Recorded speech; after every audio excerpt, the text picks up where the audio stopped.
The United States gained its freedom. Slavery is abolished and women won the right to vote. Even though there are still millions of problems in the world, we can look at the bright side. But what do we know about these unresolved issues? We know this. We know about the things that happen on social media. We hear about the hashtags, we see the stories, and of course repost them. What about the unheard? What about the invisible? How do you act? How can you be helped if no one knows you're in peril? This is the plight of the Kurds. Who are the Kurds? The Kurds are a people with a rich history. The population of Kurds in the world today is between 30 and 40 million. Thousands of years ago, the Kurds, then known as the Medes, owned their land and were a part of a successful empire with the Persians. What changed? What happened to take such a massive community and make it disappear from the public eye? After World War I, a treaty was signed, the Treaty of Sevres. This agreement clearly stated that the Kurds would have the right to run an autonomous nation of their own. This was a monumental step in modernizing what the Medes had built. But a man named Ataturk had a different idea.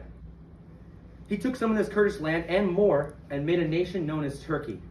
The remaining Kurdish territory was then divided among the 4 nations surrounding them.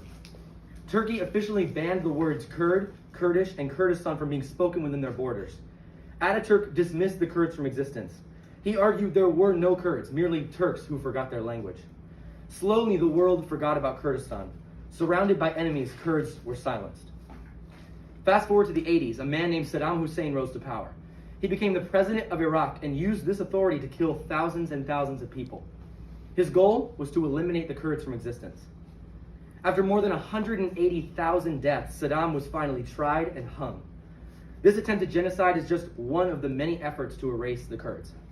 Now let's talk about the present. Barish Chakan, a Kurdish man living in Turkey, walks outside to get some fresh air. He pulls out his phone and turns on his favorite Kurdish song. He is then attacked by 3 Turkish men and stabbed to death. Can someone tell me his crime? Can someone explain to me what this man did that deserved death? Can someone give me a reason? This story is one of thousands. Every day, Kurdish people live in oppression and are surrounded by hatred. Now it's up to the rest of the world to make a difference, but no one knows.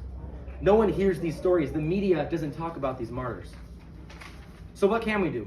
Most everyone in this room right now does not know of a single way they can help. That's why I brought these slips that I'll be giving out after class. I lived in Kurdistan for 7 years, and I know that even little acts can help a lot. On these papers, I have written down the username of an Instagram account called Kurdistani People that posts daily about Kurds who have been mistreated or oppressed. I encourage every one of you go to this profile and repost something that moves you. Go to YouTube and type "This is Kurdistan" and you will find some amazing videos my friend Hax made. He takes the viewers on a tour of Kurdistan and shows how beautiful the region truly is. And lastly, if you visit change.org, you can sign a number of petitions attempting to raise awareness for Kurds. I have also sent all these links to our general class chat.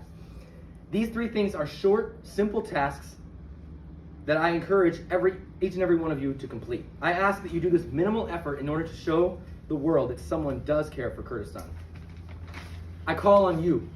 I call on anyone who ever hears me say these words. Get up and act.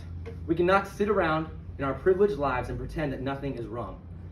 We cannot ignore this oppression for another second. Each and every person who is listening to me right now can make a change. All you have to do is post something, tell someone, sign a petition. Thousands of Kurds have died for their country. Millions shed their blood in hopes of freedom, and we can't make a story. The world must recognize Kurdistan. And I plead with everyone to take in my words, to stop thinking about anything else for a moment. Listen. Hear the Kurds. Hear their cries for help. Hear Barish screaming as he is stabbed for a song. Hear my words. Kurds will not be ignored. They will stand. Now we all have a choice. We can look the other way, or we can stand with them. Will you fight for equality? Will you defend justice? I choose to stand. I stand with Kurdistan. Baji Kurdistan.